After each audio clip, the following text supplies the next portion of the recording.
ආයිබුවන්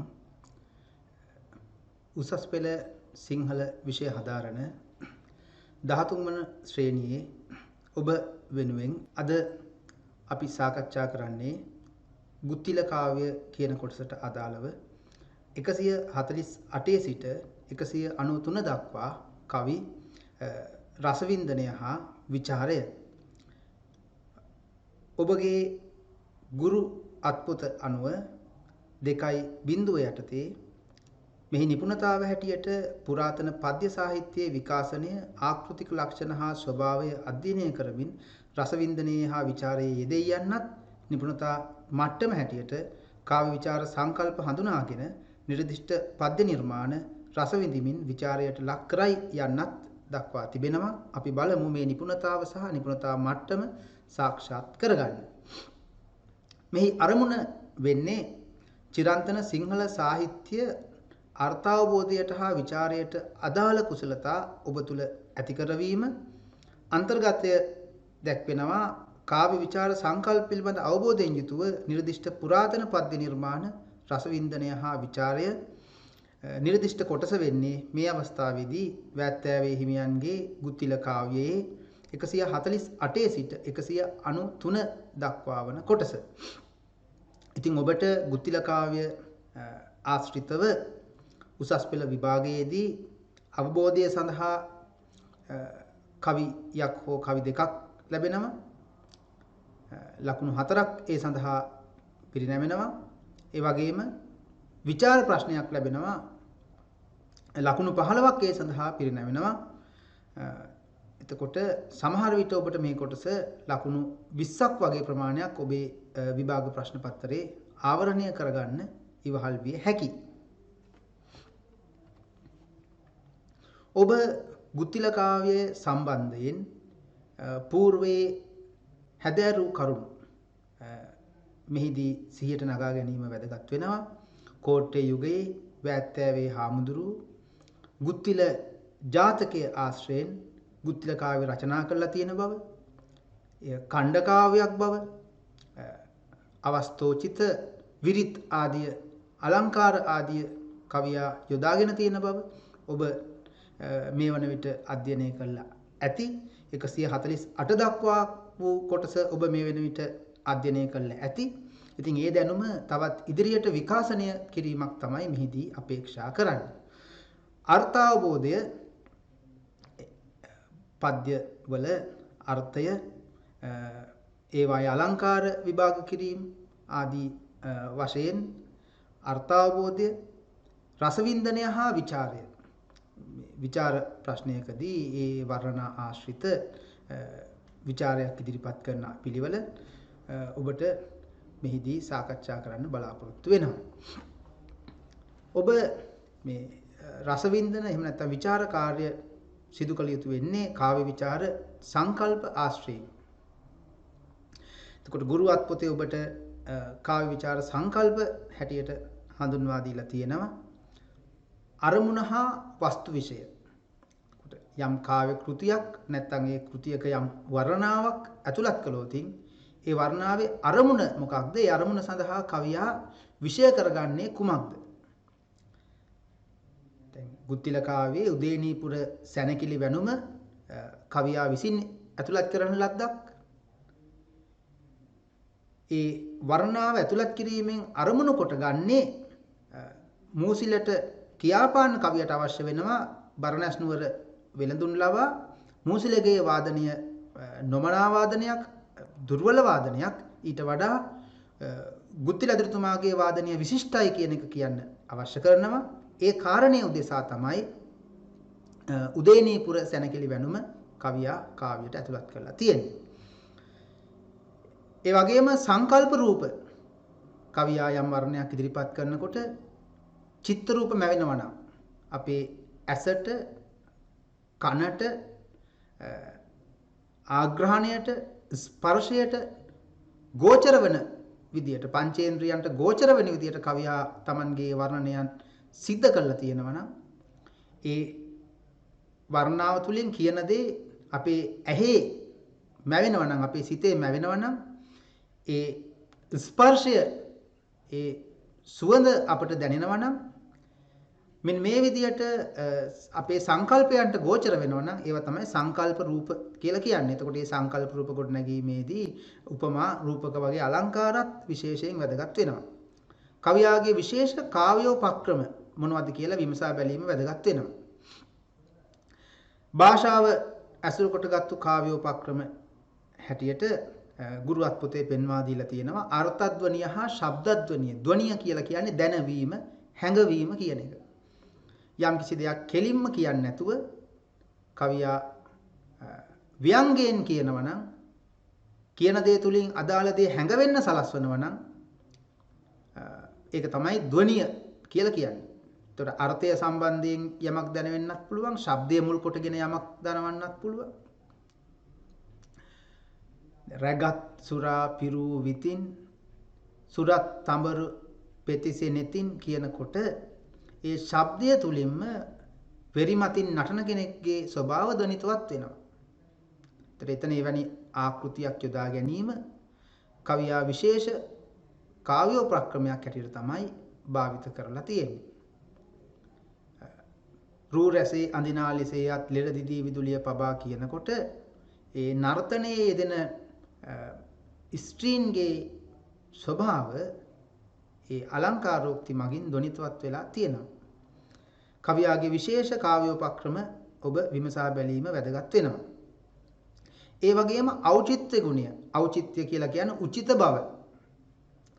උචිත තන්හි උචිත වර්ණනා, උචිත අලංකාරෝක්ති ආදිය යොදා ගැනීමෙන් තමයි කාව්‍යයක ඖචිත්‍යයක් ඇති වෙන්නේ. අනෞචිත්‍ය දෝෂයක්, ඖචිත්‍යයේ ගුණයක්. වර්ණනා ආදිය අදාළ තැන අදාළ පරිදි සිද්ධ කරලා තියෙනවා නම් අපි ඒකට කියනවා ඖචිත්‍ය ගුණය කියලා.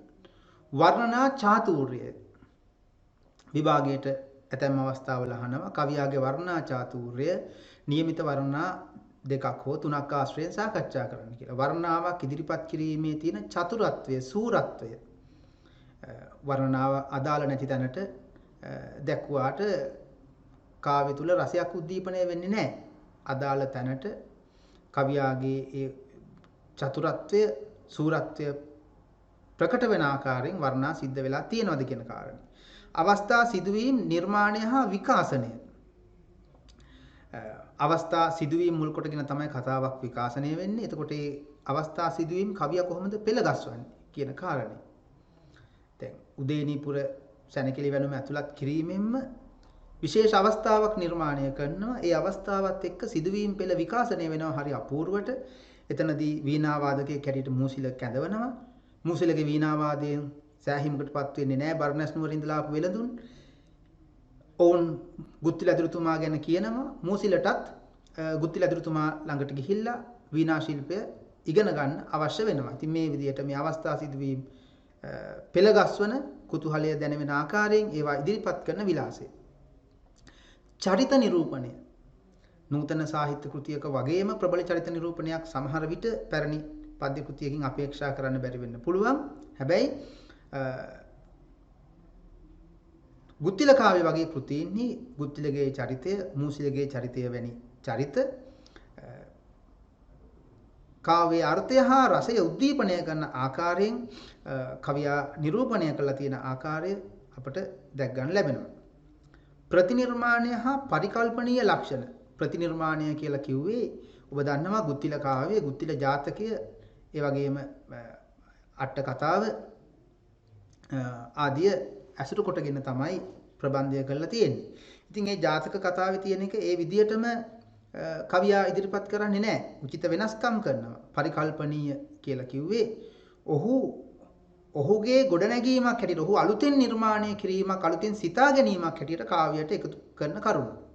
ඉතින් ඒවා උචිත පරිදි සිද්ධ කරලා තියෙනවා නම්, උචිත වෙනස්කම් සිද්ධ වෙලා තියෙනවා නම් එය කාව්‍යයේ සාර්ථකත්වයට හේතු වෙනවා. කවියාගේ සහජ කවි ශක්තිය හා නිර්ව්‍යාජත්වය. අපි මේකට කියනවා ප්‍රතිභාව කියලා. සහජ කවි ශක්තිය, ඔහු තුල තියෙන කවිකම. සමහර කවීන් ආයාසාත්මක කවිත්වයක් බොහොම අමාරුවෙන් එලිසම යොදාගෙන ඒ වගේම රසවින්දනයට බාධා ඇති කරන විදිහේ පද සංඝටනාවන්, ශබ්ද අලංකාර ආදී යොදාගෙන තියෙනවා.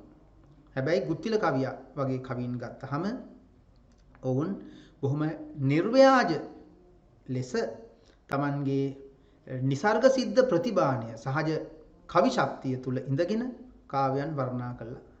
කාව්‍ය තුල වර්ණනා ඉදිරිපත් කළා තියෙනවා. මාටින් වික්‍රමසිංහගේ ගුත්තිල ගීතය කියන විචාර ග්‍රන්ථයේ එතුමා ගුත්තිලය හඳුන්වලා තියෙන්නේ සහජ ගුණ ඇති නිර්මල වනිතාවක් වගේ කියලා. මොකද ඇගේ සුන්දරත්වය ප්‍රකට කාරණයක්. අමුතුවෙන් අලංකරණ නැති වුණත් ඒ නිර්මල යුවතිය තුල අපට සුන්දරත්වයක් දකින්න ලැබෙනවා. ඉතින් ඒ වගේ සහජ කවිත්වයක් තමයි ගුත්තිල කාව්‍ය තුල දක්නට ලැබෙන්නේ. ඔබට નિયમિત කොටස අපි මුලින් පෙළ අධ්‍යයනය කරලා ඉන් අනතුරුව රසවින්දන හා ਵਿਚාර කොටසට යොමු වෙමු. 148 සිට කොටස තමයි මේ අවස්ථාවේදී අධ්‍යයනය කරන්නේ. 148 සිට 157 දක්වා කවි වලින් දැක්වෙන්නේ වෙළඳුන් ගුත්තිල ඇදුරුතුමා වර්ණනා කිරීම. දැන් ඔබ දන්නවා උදේනීපුර සැනකෙළිය අවස්ථාවට බර්ණස් නුවර ඉඳලා උදේනීපුරයට ගියපු වෙළෙන්දොත් සම්බන්ධ වෙනවා. ඔවුන් වීණා ගායනාව සඳහා වීණා ඇදුරෙක් කැඳවනවා. ඒ කැඳවන්නේ මූසිල. මූසිලගේ වීණා වාදනයෙන් ඔවුන් සතුටට සෑහීමටපත් වෙන්නේ නැහැ. ඒ සෑහීමටපත් වෙන්නේ නැති හේතුව අහනවා. ඇයි මගේ වීණා වාදනය මිහිරි නැද්ද? මීට වඩා මිහිරි නාදයක් ඔබ අහලා තියෙනවද? එහෙම නැත්නම් ඔබලන්ට මේක රස විඳින්න තරම් හැකියාවක් නැද්ද? ඇයි ඔහොම නොදන්නා භාෂාවකින් කියන දෙයක් දිහා වගේ බලාගෙන ඉන්නේ කියලා. එතකොට ඒකට ප්‍රතිචාරයක් හැටියට වෙළඳුන් කියනවා වෙළෙන්දෝ ඔහු බස අසමින් තමන් බර නැස දන්නා සිප් වෙසෙස වනති ගුත්තිල ඇදුරු මේ ලෙස. ගුත්තිල ඇදුරුතුමන් වර්ණනා කරනවා. කොහොමද වර්ණනා කරන්නේ? වෙන දුරෙකු බල නෑසීදතෝ මූසිල බරණැස් පුරමෙ කල වෙසේ ගඳබෙක් නමින් ගුත්තිල කියනු කිම මහිමා එයදුරු ගඳබ උතුමා අවපන් සිලු තමා අතවැසි කරනු නියම. ඔහු ගැන විශේෂයෙන් කියන්න අවශ්‍ය නෑ. දිව්‍ය ලෝකේ ඉන්න වීණා වාදකයා තමයි පංචසිකයා පන්සිලු ආවත් ඔහු පන්සිලු තමන්ගේ අතවැසියෙක් බවට ඒ කියන්නේ ගෝලයෙක් බවට පත් කරගන්නවා. ඒ තරම් ඔහු දක්ෂයි. එතකොට කවියාගේ වර්ණනා චාතුර්ය මතුවෙන අවස්ථාවක්. ගුත්තිල ඇදුරුතුමාගේ වීණා වාදනයේ දක්ෂතාව කොහොමද කිව්වේ? පන්සිලු උනත් තමන්ගේ ගෝලයෙක් බවට පත් කරගන්න තරම් හැකියාවක් දක්ෂතාවක් ඔහුට තියෙනවායි කියලා. අමරංග නන්රුවට මාහැඟි අමා රසයට එයදුරු වෙන නදට මෙලොව කවරෙක් නොවන්නේද තුට. දිව්‍යාංගනාවන්ගේ රූපයටත් ඒ වගේම දිව්‍ය ලෝකයේ තියෙන අමෘතයටත් ඒ වගේම ගුත්තිල ඇදුරුතුමාගේ වීණානාදයටත් මේ ලෝකයේ සතුටු වෙන්නේ නැති කිසිම කෙනෙක් නැහැ කියලායි කවිය කියන්නේ. නැතරිවි රැස් පහස නොපිපෙන තඹුරු වන ලෙස ඔහු වෙන නදින් මිස අනෙක් නදකින් අපි නොවෙමු තොස. හිරු රැස් නොවැටුනොත් නෙළුම් වනය විකසිත වෙන්නේ නැතුව වගේම ගුත්තිල ඇදුරුතුමාගේ වීණානාදය අහලා ඒක විඳින්න පුරුදු වෙලා ඉඳපු අපට වෙනත් කෙනෙකුගේ වීණා නාදයකින් සතුටු වෙන්න පුළුවන් කමක් නැහැ කියලයි වෙළඳුන් කියන්නේ. ඇසුව මග පළලද එසුව මිස දුටු වේද ඇසුව ඔහු වෙන නද පසුව කවරෙක් අසා වෙන නද. ඇසුව මග පළලද මාර්ගඵලවල ඇසුව ආදි සුඛය මුල්ම මාර්ගඵලය සෝවාන් ඵලය ඈසුව කියලා කිව්වේ මුල්ම සුවය. ඒ සෝවාන් සුවයටපත් වෙච්ච කෙනෙක් සෝවාන් මාර්ගඵලය ලැබපු කෙනෙක් එසුව මිස දුටු වේද. ඒ සෝවාන් ඵලය පිරිහීමටපත් වෙලා මිත්‍යා දෘෂ්ටික මාර්ගඵල නොලබපු මිත්‍යා දෘෂ්ටිකයෙක් බවට පත් වෙන්නේ නැත්තේ මොන ආකාරයෙන්ද? තේරවාදී පිළිගැනීම අනුව සෝවාන් වෙච්ච කෙනෙක් එතනින් එහා තියෙන මාර්ගඵලවලට ගමන් කරනවා මිසක් ඒ කියන්නේ සක්‍රදාගාමි අනාගාමි අරිහත් කියන ඵලවලට යනවා මිසක් ආයේ පෘථග්ජන වෙන්නේ මිත්‍යා දෘෂ්ටික වෙන්නේ නැහැ. ඉතින් ඒ විශ්වාසය මත පදනම්ව කියනවා අනේ වගේම තමයි ඔහුගේ වීණා නාදය අහලා රස විඳපු කෙනෙකුට වෙනත් නාදයකින් සතුටු වෙන්න පුළුවන් කමක් නැහැ.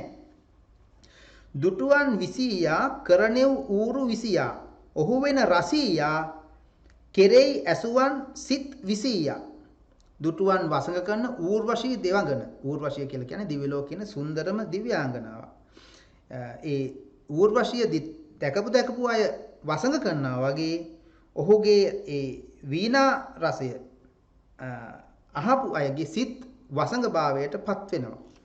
දුමන මුල් ඉදුරු ලවන ලොබලිය පඳුරු එවෙන නද මියුරු සවන නොකරන කෙනෙක් කවුරු දුමන මුල් ඉදුරු මනස නරක සිතේ තියෙන මේ අයහපත් මානසිකත්වයන් දුක දෝමනස්ස ආදී මූලෝත්පාටනය කළා මුලින් උදුරා දමලා ලොබලිය පඳුරු ලවන ආශාව නැමැති වැල පඳුරු ගන්වන ඒ ඔහුගේ ගුත්තිල අධිරතුමාගේ වීණානාදය මිහිරි ඒක අහන්නේ නැති කෙනෙක් කිසිම කෙනෙක් නැහැ.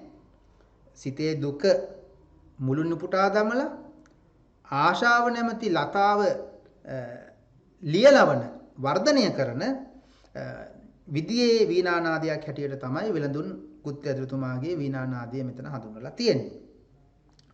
ගොදුරු ලොබ දුරු කර ඔහු නිවස වට තුරු සිර නොපැහැර පියපතර සියොත් හුද ඉඳ අසති වෙනසර ඔහුගේ නිවස අවට පක්ෂීන් ආකාශයේ පියාපත් විහිදවන්නේ නැතු පියාසර කරන්නේ නැතුව ගස් මුදුන් වලට වෙලා තුරු සිර ගස් මුදුන් වලට වෙලා ඔහුගේ වීණානාදය අසමින් ඉන්නවා. පක්ෂීන් පියාසර කරන්නේ නැතුව ආහාර වලට ඇති කැමැත්තත් බැහැර කරලා ගස් මුදුන් හිඳගෙන ඔහුගේ වීණානාදය අසා සිටිනවා. එතකොට කවියාගේ වර්ණාචාතුර්ය ප්‍රකට වෙන එක අවස්ථාවක් තමයි මේ පක්ෂීන් ගැන කියපු කාරණේ. ඒ වගේම තවත් විදියකට කියනවා ගිජිදුන් තිමද ගල වෙනනද අසහ ඔහු කළ නොසොල්වත කන්තල තමන් මනදොල පුරති බිඟුරල තිමද ගලිත ඇතුන් තුන් තැනකින් මද වැగిරෙන ඒ කියන්නේ ප්‍රචණ්ඩ ඇතුන් ඔහුගේ වීණානාදය අහගෙන ඉන්නවා කන්තල සොලවන්නේ නැතුව. ඒ වෙලාවේ මීමැස්සෝ ඇවිල්ලා ඇතුන්ගේ මදය උරා බොනවා. ඇතුන්ගේ මදය රුක්කත්තන මල් සුවඳ හා සමාන බව කියන්නේ. ඉතින් මීමැස්සෝ ඇතුන්ගේ මදය උරා බොනවා. දැන් මේ වෙලාවේ ඇතුන් කන්තල සොලවන්නේ නැතුව වීණානාදය අහගෙන ඉන්න නිසා මද වැగిරෙනකොට හොඬ වැලෙන් කන් වලින් මුඛ ආදී වශයෙන් මද වැగిරීම සිදු වෙනවා.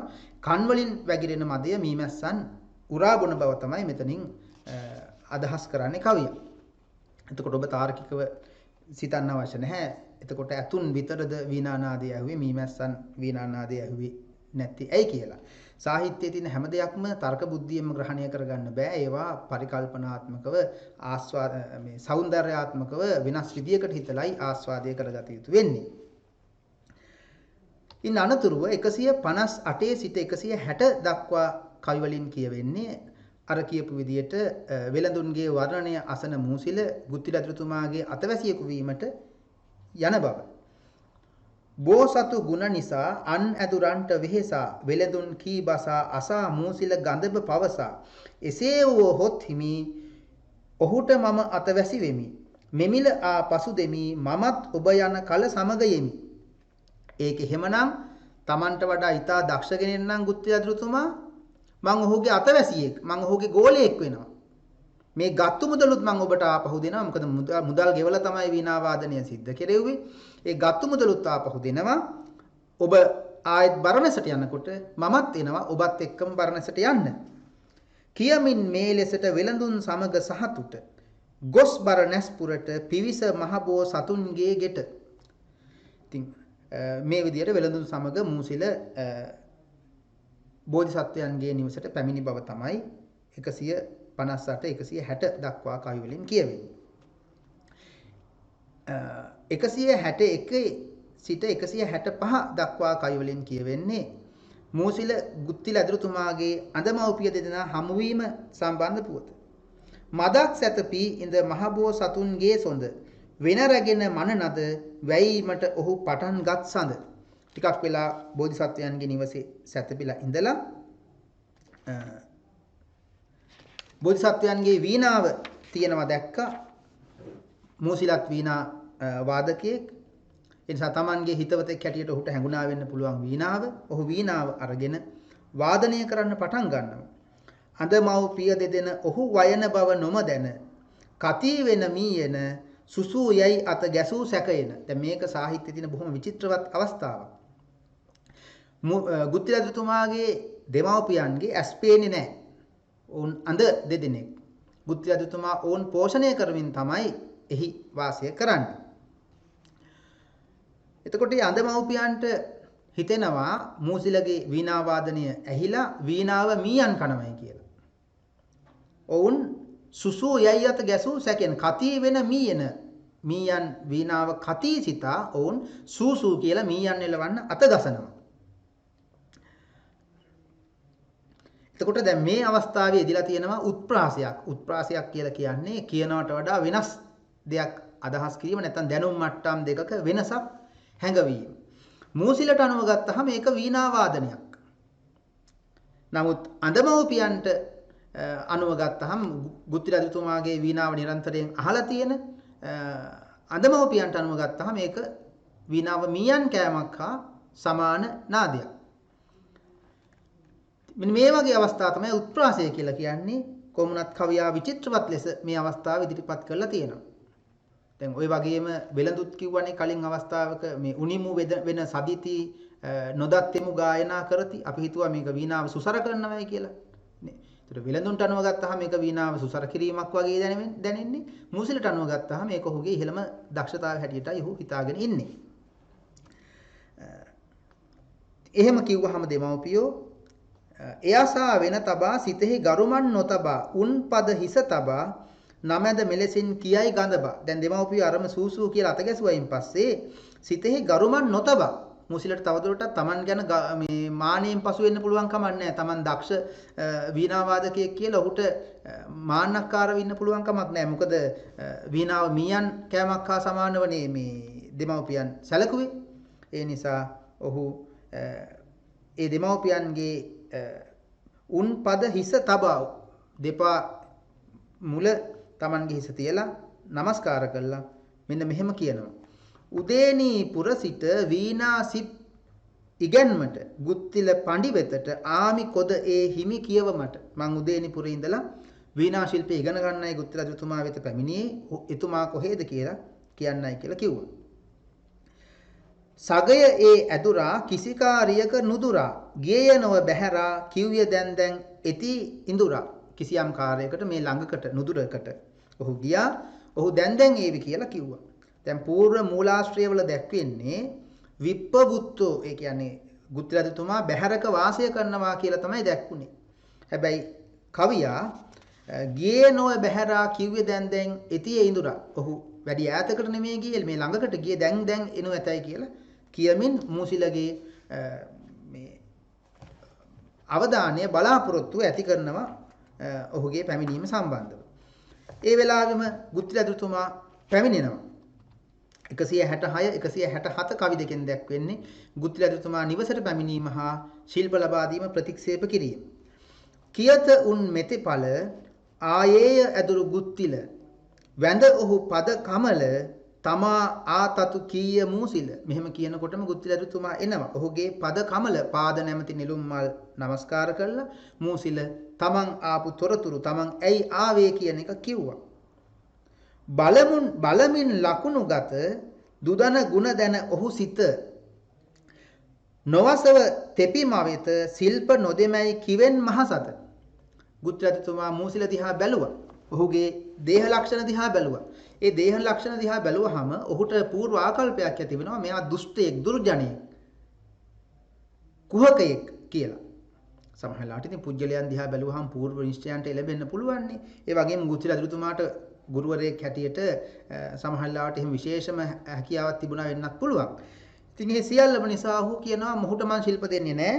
මං ගාවින් නැතුව යන්න කියලා කියනවා ශිල්ප දීම ප්‍රතික්ෂේප කරනවා.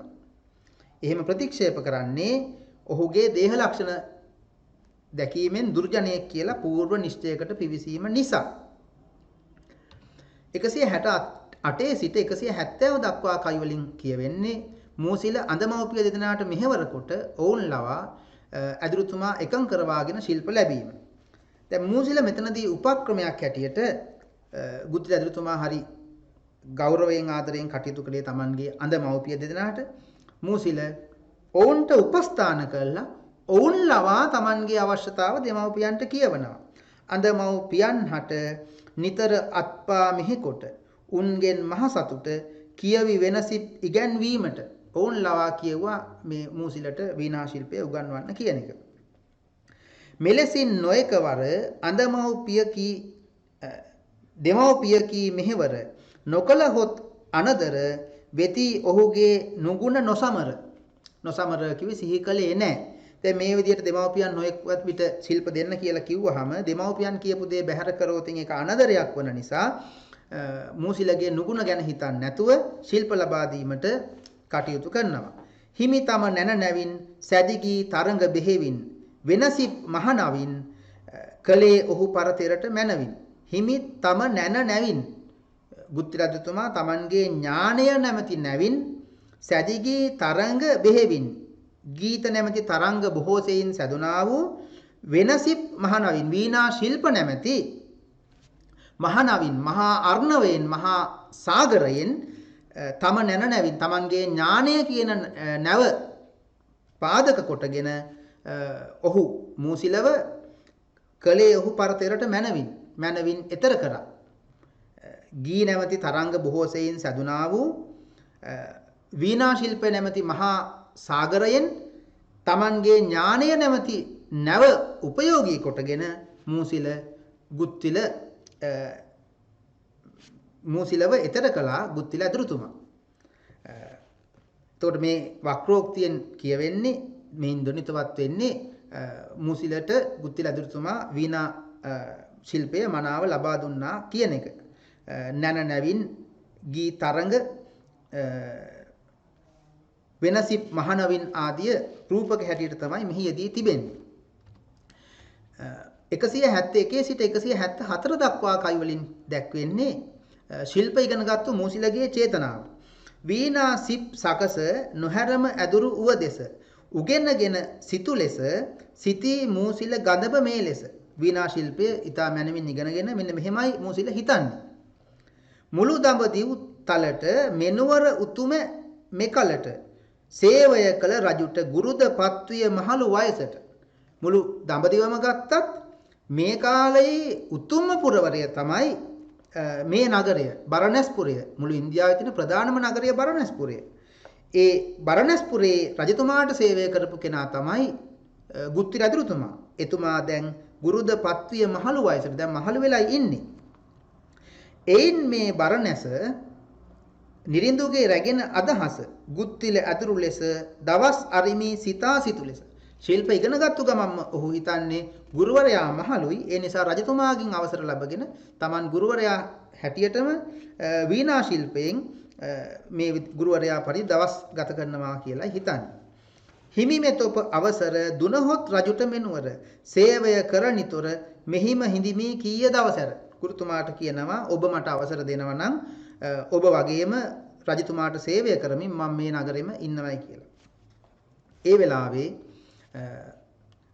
ගුත්තිල ඇදුරුතුමා මූසිලව කැඳවගෙන යනවා රජතුමා වෙත. එසඳ මහ බෝසත් කර ඔහු කෙරෙහි මෙත් සිත් දැක නිරිඳු බඹදත් නැමද දන්වා ලීය මෙපවත්. රජතුමාට දක්වලා මෙන්න මෙහෙම කියනවා. අප අත වැසි ඔබට සේවය කෙරෙහි හැම විට රිසියත හිමි ඔබට වැටුප් දුන මැනවි දිව රැකුමට. මගේ මේ ගෝලයා ඔබට සේවය කරાવી. ඔබ ඒකට කැමති නම් ඔහුගේ ජීවිකාව සඳහා වැටුපක් ගෙවන්න ඔහු සේවයට බාර ගන්න කියලා තමයි කිව්වේ. ඒ වෙලාවේදී රජතුමා එකඟ වෙන්නේ ගුත්ති රජතුමාට ගෙවන වැටුපෙන් අඩක් වැටුප් ගෙවලා ඔහු සේවයට යොදවා ගන්න. හැබැයි මූසිල දිගින් දිගටම ගුරුවරයා හා සමාන වැටුපක් ඉල්ලා සිටිනවා. එබසට එනරසි පින්වත තොප අතවැසි තොප වැටුමෙන් නිසි අඩක් වැටුමට යෙදෙයි පැවසි. ඒ වෙලාව රජතුමා කියන ගුත්ති රජතුමාට ඔබේ අතවැසිය ගෝලයාට ඔබට ගෙවන වැටුපෙන් භාගයක් වැටුප් ගෙවන්න සේවයට බඳව ගන්නම් කියලා. ඒ අතවැසි එම සඳ නරනිඳු පද කමල වැඳ දොහොත් මුදුනේ බැඳ කියයි මෙතෙපුල් සිට එසබ මැද. ඒ වෙලාවේ මූසිල රජතුමාගේ පා පියුම පාද නැමැති නෙළුම් මල් නමස්කාර කළා දොහොත් මුදුනේ තියාගෙන අත් දෙක නළලේ තියාගෙන මෙන්න මෙහෙම කියනවා. හිමි සඳිනි මෙසමේ බැලුව මුළු දඹ දිවමේ මියුරු වෙන වැයුමේ සමව සිටිනෝ අපි දෙදෙනමේ. මුළු ඉන්දියාවෙම ගත්තත් මිහිරි ලෙස වීණාව යන්න පුළුවන් දෙන්න තමයි මේ අපි දෙන්න. හිමි ඔබ ඉදිරියේ වැයුවත් වෙන ඉදිරියේ ශිල්ප එක සරියේ එයින් දුන මැනවි පඩි සරියේ. ඔබතුමා ඉදිරියේ එකිනෙකාට ඉදිරිව එකිනෙකාට අභියෝග හැටියට ශිල්ප දැක්ුවත් වීණා වැයුවත් ශිල්ප එක සරියේ දෙන්නගේම හැකියාව එක හා සමානයි කියලා ඔබට පෙනේවි. ඒ නිසා සමාන වැටුප් දෙන්න කියලා කියනවා. දැන් මෙතන තියෙන ගැටලුව තමයි ගුත්ති රජතුමා තමයි ශිල්පේ ලබා දෙන්නේ. ගුත්ති රජතුමා තමයි මූසිලව රජතුමා ළඟට කැඳවගෙන යන්නේ. ඒ වෙලාවේ රජතුමා අඩවැටුප් දෙන්නම් කිව්වහම මූසිල කියනවා මටත් ගුරුතුමා හා සමාන හැකියාවක් තියෙනවා. ඒ නිසා ඇයි භාගයක් ගෙවන්නේ? සමස්ත වැටුපම ගෙවන්න කියලා. දැන් ශිල්පය ලබා ගත්තට කාලයක් තිස්සේ ඒ ශිල්පයෙන් ලබන පරිචය කියන එක වෙනම එකක්. කෙනෙක්ගේ වැටුපක් තීරණය කරන්නේ ඔහු සේවයට අරගෙන ඔහුගේ හැකියාව බලලා කල්කිරියාව බලලා ඒ දේවල් එක්ක ඔහු ඒ කාර්යය තුර නිරත වෙලා ඉන්න කාලය බලලා ඒ නිසා සේවයට බැඳෙනකොටම ගුරුවරයා මෙතුවක් කල් වැඩ කරපු කෙනෙක්ගේ වැටුප හා සමාන වැටුපක් ඉල්ලීම කියන එක ප්‍රායෝගිකව නොගැලපෙන තත්වයක් ඇති බව පේනවා. නමුත් ඉතින් කෙනෙකුට කියන්න පුළුවන් මූසිල කිව්වේ තමන්ගේ හැකියාවට නිසි ගෙවීමක් කරන්න කියන එකයි කියලා. නමුත් ඔහු ඒ ගෙවීම ඉල්ලන්නේ ගුරුවරයාට සාපේක්ෂව. ගුරුවරයාට සමාන හැකියාවක් තියෙයි කියලා ඔහු කියන්නේ. ඔහුගේ චේතනාව උනේ ගුරුවරයා මහලු වෙච්ච නිසා ගුරුවරයා හා සමානව බරණැස්පුර සැප විඳින්මින් වාසය කරන එකයි කියන එක කලිනුත් පැහැදිලි වුණා. ඒ නිසා තමයි මේක එක පැත්තකින් දුෂ්ට චේතනාවක් වෙන්නේ. එසඳ එනෙරිඳු සඳ 181 සිට 186 දක්වා කවි වලින් කියවෙන්නේ රජතුමාගේ හා මූසිලගේ සංවාදය. එතනදී ගුත්ති රජතුමා සමග තරංකාරීව වීණා වැයීමට උනත් Tamanට හැකියාව ඇති බව මූසිල කියනවා. එසඳ එනිරිඳු සඳ මෙතෙපුල් කීය මනනද දියත දිය දද බැඳ පසින්දු පිළි ඇදුරන්ගේ මන් බිඳ මේ ගුත්තිල ඇදුරු කෙලෙහි තෝ දැන් තටගුරු එබැවින් තගෙනිසරු තෙපුල් කෙලෙසක නොවන්නේද බොරු. රජතුමා කියනවා මේ ගුත්ති රජතුමා ඔබේ ගුරුවරයා ඒ නිසා ඔබ කියන ওই වචන අසත්‍යයක් කියලා. ඇතත් සිටු වාසා තමදිවි රැකුම් පිනිසා සිටිමව් පිය ලෙසා නොකිය බස් ගුරුවරුන් වෙහෙසා. ගුරුවරුන් වෙහෙසා ඔවුන්ට අපහාසයක් වන විදියට මේ වගේ දේවල් කියන්න එපා. තමන්ගේ දිවි රැකීම සඳහා මුදල් ලබා ගැනීමට රැකියාව කිරීමට ඔබට ආසාවක් තියෙන එක මම පිළිගන්නවා.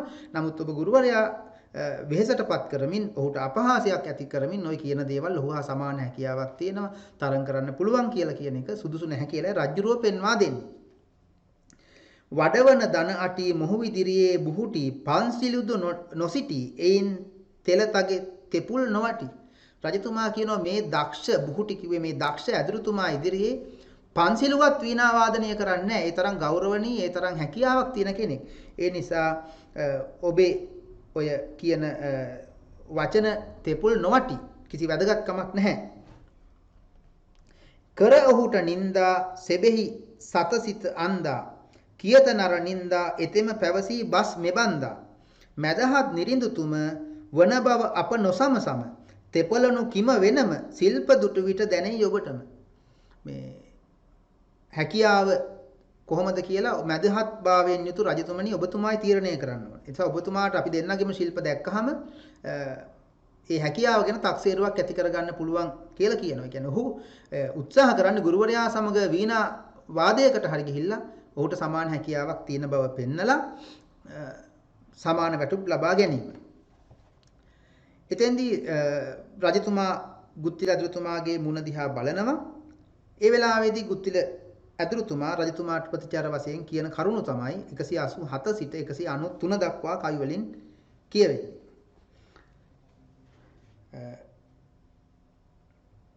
නිරිඳු සඳ එබසට බෝසත්තු මුව තඹරට සියනෙත් බිඟු විහිට එසඳ පැවසී තෙපුල් මෙලෙසට නොබා අපවාදය කෙරෙමි කියයි වාදය සොඳේ තොප පෑදය ඉගැන්වූ විලස වෙන වාදය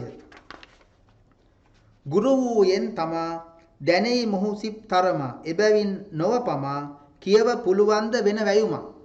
රජතුමා අහනවා මේ මොහුත් එක්ක වීණා වාදනය කරන්න පුළුවන්ද ඔබනේ ගුරුවරයා ඔබනේ දන්නේ මේ මෙයාගේ මොහුගේ වීණා වාදන හැකියාව. එබසට නොපැකිලි සිතවිලි දමෙහි පැකිලි තෙපලින් මනකලි එසඳ බෝසත් මෙලෙස මෙසේ තෙපලි. දැන් බෝධිසත්වයන්ට මේක එක සැරේ කියන්න තරම් හිතෙන්නේ නැහැ මේ තරම් කරන්න කැමතියි කියලා. ටිකක් වෙලා කල්පනා කරනවා. කල්පනා කරලා කියනවා ගින්නෙන් නැගුණු දුම් දවත හොත් වැද මහදුම්.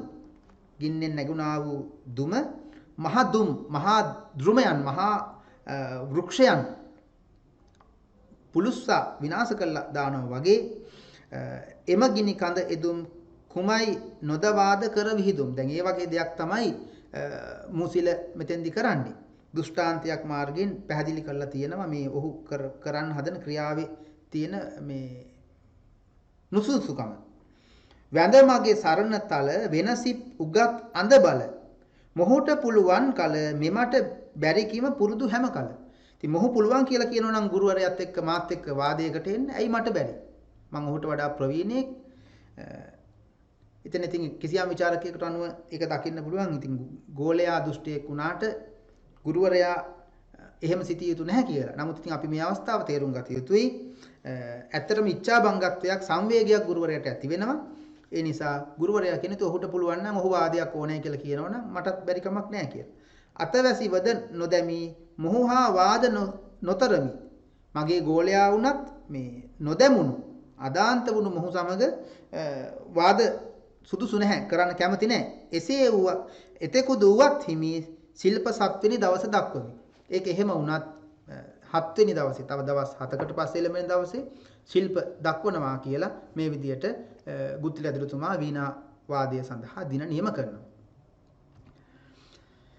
නිර්දිෂ්ට කොටසේ විශේෂතා දැන් අපි පෙළ අධ්‍යයනය කළා. අපි එහි විශේෂතා මොනවද කියලා විමසා බලමු.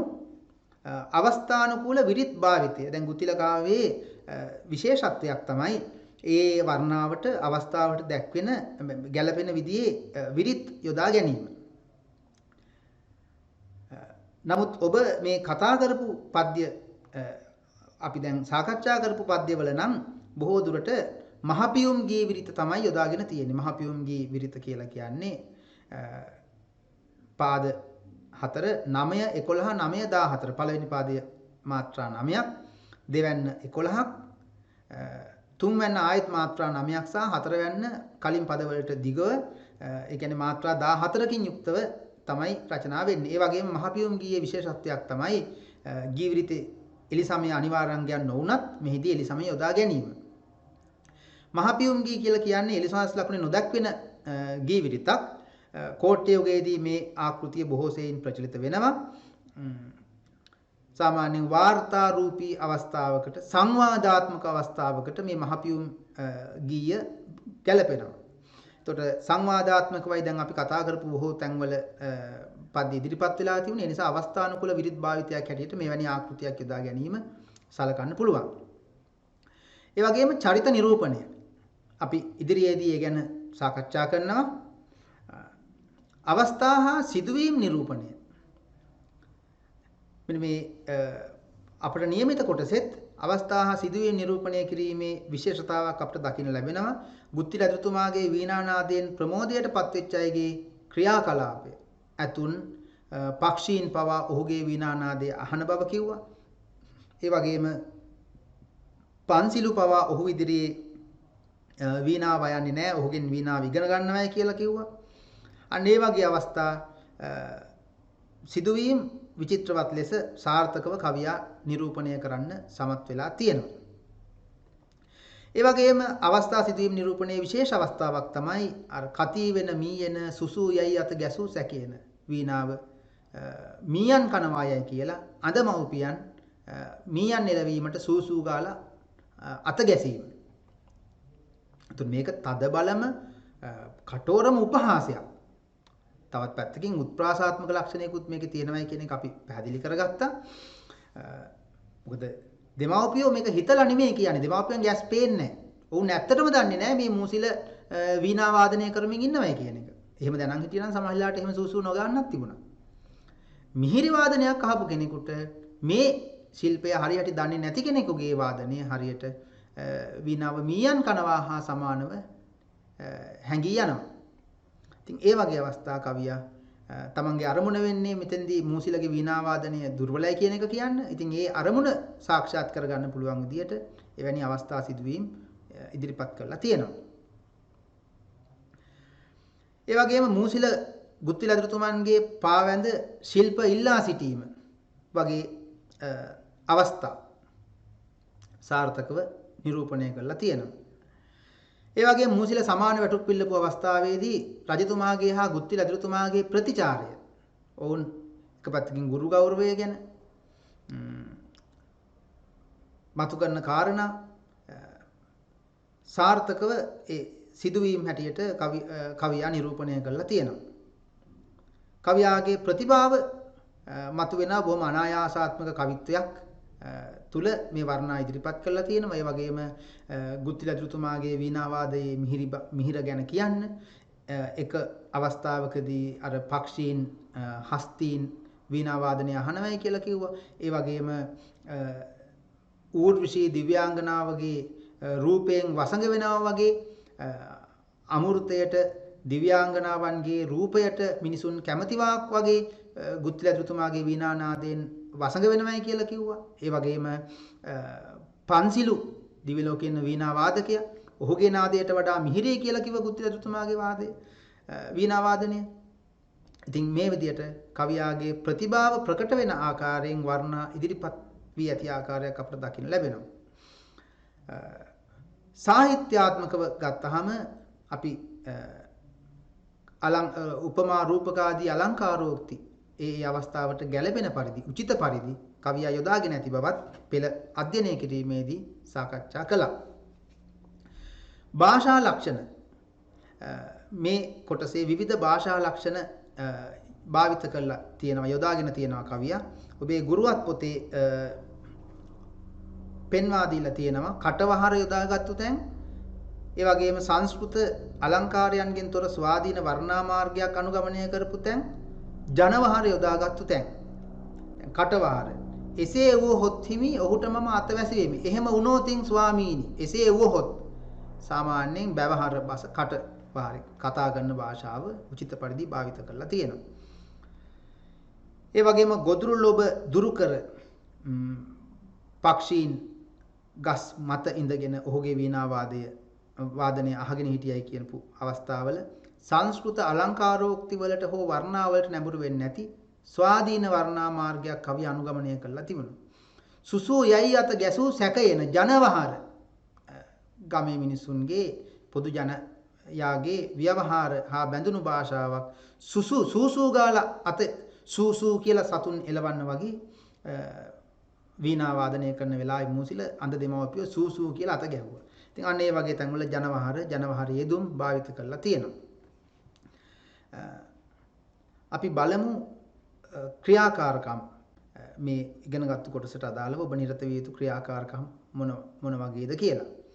નિયમિત කොටස ඇසුරින් අවබෝධය ප්‍රශ්න සඳහා සූදානම් වන්න. ඔබට කවියක් හෝ කවි දෙකක් දීලා ඒ ආශ්‍රයෙන් ඔබේ අවබෝධය මැන බලන ප්‍රශ්න 4ක් අහනවා. එක ප්‍රශ්නයකට එක ලකුණු බැගින් හිමි වෙනවා. අවබෝධය මැනීම සඳහා ලිහිල් බසින් ලිවීමත් යොදා ගන්න පුළුවන්. නමුත් මේ අවස්ථාවේදී ඔබට මේ දැනට තියෙන ක්‍රමයේ අනුව ඔබට ඒ සමස්ත කවියේ අර්ථය ලිහිල් බසින් ලියන්න අවශ්‍ය වෙන්නේ නැහැ. අහන ප්‍රශ්න වලටයි උත්තර ලියන්න සිදු වෙන්නේ. එතෙන්දී අලංකාරයක් දැක්වීමක්, වචනයක අර්ථය විවරණය කිරීමක්, කිසියම් පාඨයක පමණක් අර්ථය ලිහිල් වීමක් සිදු කරන්න පැවරෙනවා වෙන්න පුළුවන්.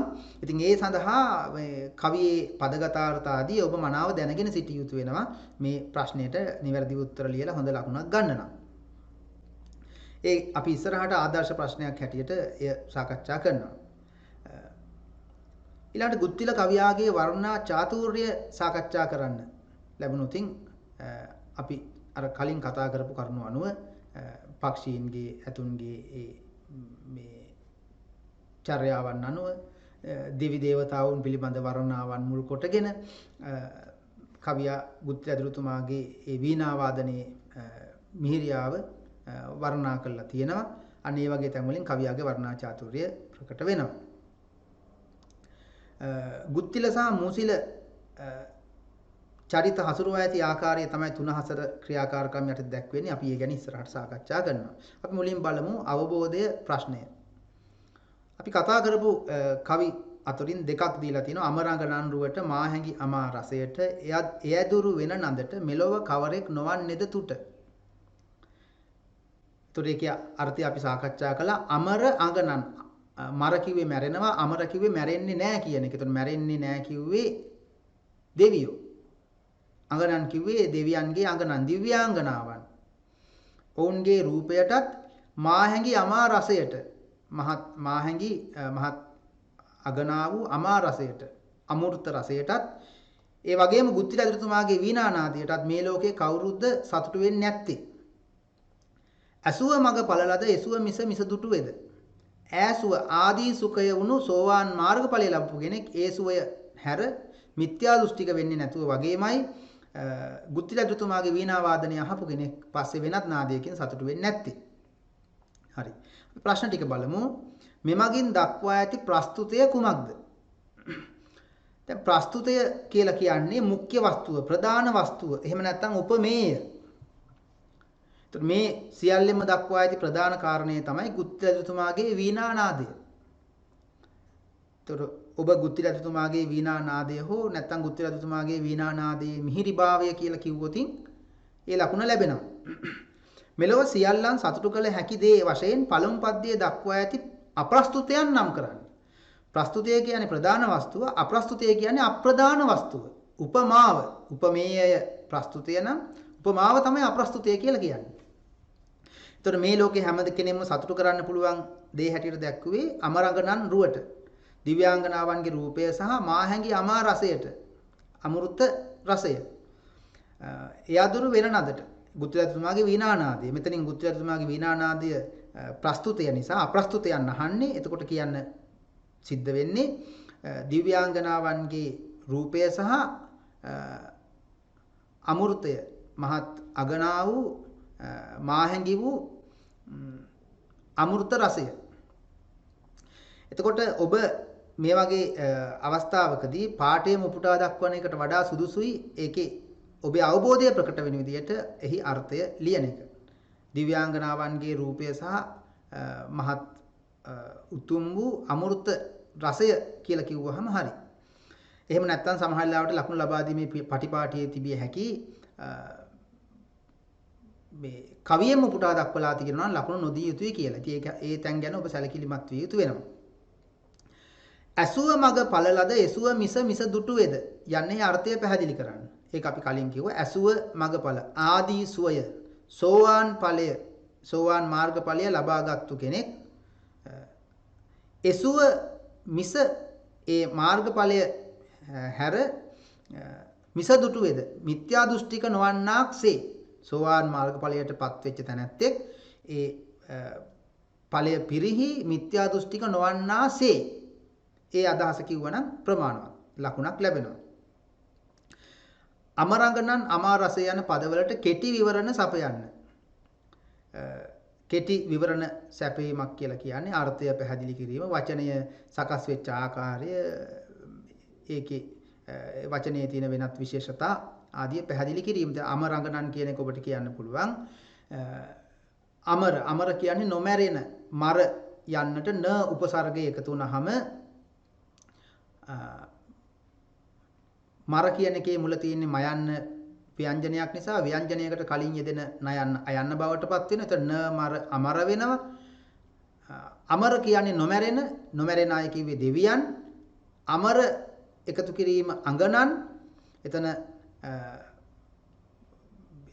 අඟනන් කියන එකේ අයන්න ලොප් වීමෙන් අමරංගනන් වෙනවා. දිව්‍යාංගනාවන් කියන එක තමයි අදහස. ඔවුන් මැරෙන්නේ නැහැ කියලා විශ්වාස කරන නිසා තමයි ඔවුන්ට අමරංගනන් කියලා කියන්නේ.